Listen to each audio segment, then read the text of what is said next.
I want to talk about a feeling I don't think we have a good word for. You know, this one, you're deep in a book, like really in it. And at some point, you try to describe the feeling, like what it's doing to you internally. And the only words available are like beautiful, wonderful, amazing. And second they come out of your mouth, they feel wrong. Like not wrong, like inaccurate, like wrong, like just cheap. Like these words don't express how I feel, not even a bit. You know, just like you just use the same word you use for a good sandwich to describe whatever this is. And I think that's actually a really important clue, like not just a language complaint, because beautiful describes something you're looking at. Like it's a word for an object. A painting is beautiful. A sunset is beautiful. Like you're standing outside it, admiring it.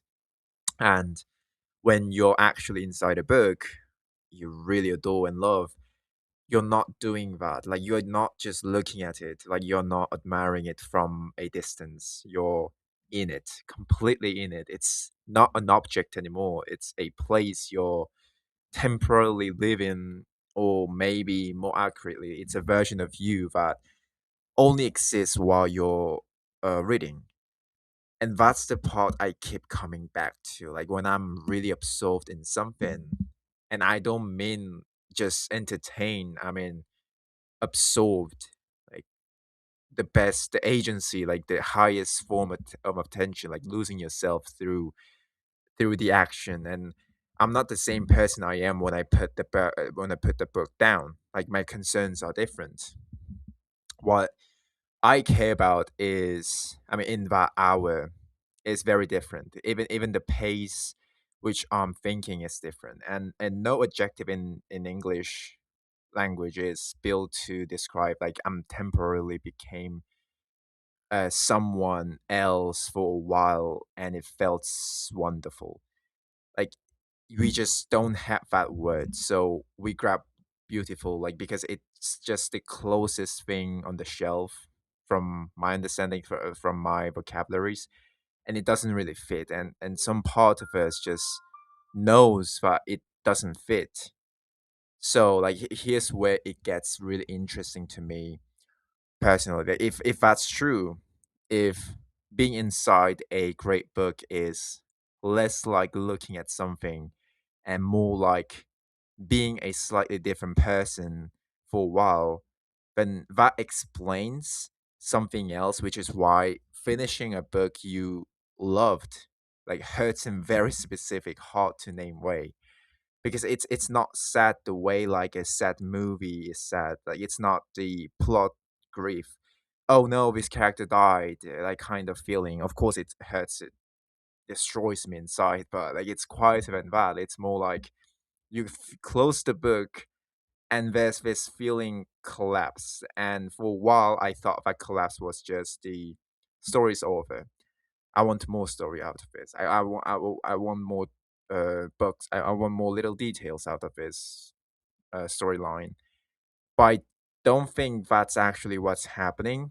I think what's ending isn't the story. What's ending is you, the specific version of you that only got to exist while you were inside the book. Like think about it this way. There's the plot, which is the external thing, like characters, events, whatever happens. And then there's one other thing which is very hard to point at, which is the mode you were in while reading it. The rhythm of your attention, like the specific way your mind was moving, and like what you found funny or moving or urgent during those days. Like that mode isn't really about the book in the way the plot is about the book. It's more like book was like a room, like a place, and for a while you got to stay in that room with a really quality, like a very good quality of time, and the room shaped how you thought about even how you perceive about the world for a while and felt, and then you finish the last page and you have to leave that room, and you can't bring the room with you. Like, you can't only bring memories of having been in it. That's why people say, I wish I could erase the memory of reading this or watching this movie for the first time, because they want to go back to that room once again, which they'll will never be able to. And I think that's the actual ache. It's not I miss the characters. Like, it's I miss who I was for the last 4 hours, 4 days. Like, which is a very strange thing to grieve, because it's not even really gone. Like, you're still you, obviously. It didn't lose anything real. But there was this temporary self that got activated by that book. And once the book's over, that self doesn't have anywhere else to live anymore. Like, it just stops being called into existence.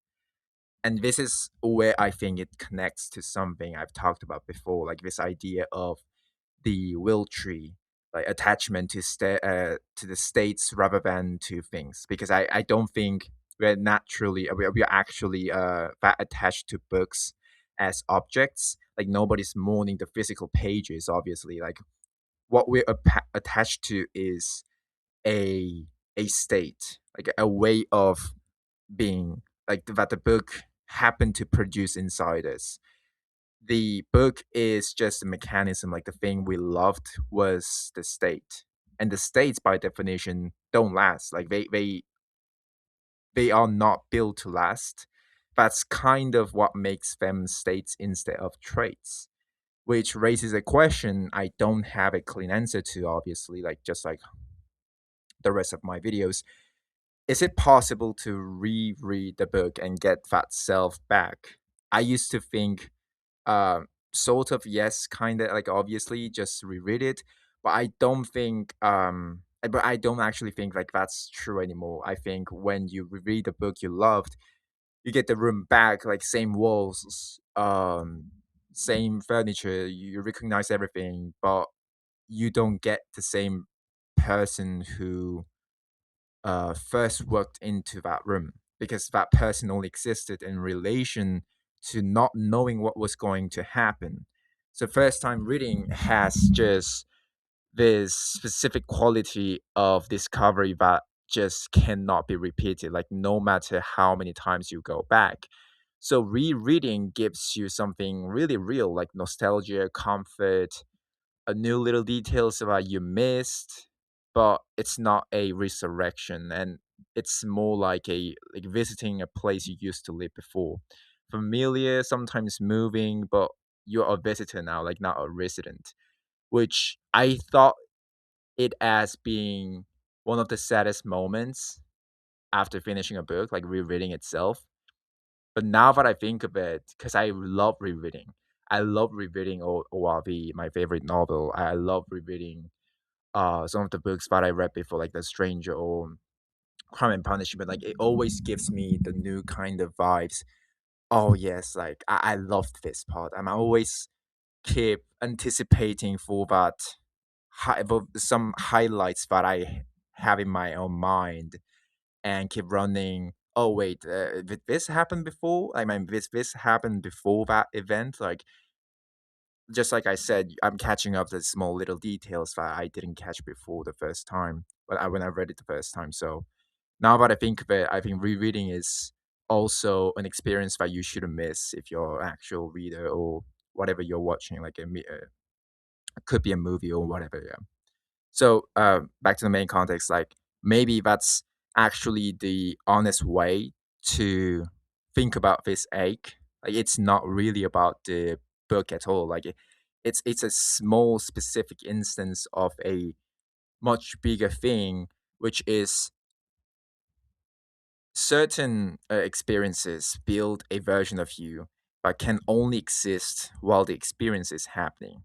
And when the experience ends, that's like that version of you doesn't really get punished or destroyed. Like, it just quietly stops being generated, and you're left holding the memory of having been someone like for a little while that you cannot quite get back to.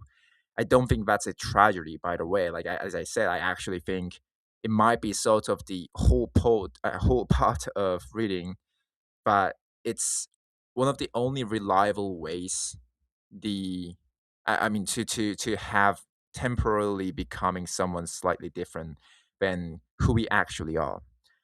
But I do think it's worth sitting with, like, instead of just reaching for that book was wonderful, like, awesome, beautiful, and moving on, because I don't think it was beautiful. I think it was something we don't have a word for, something closer to.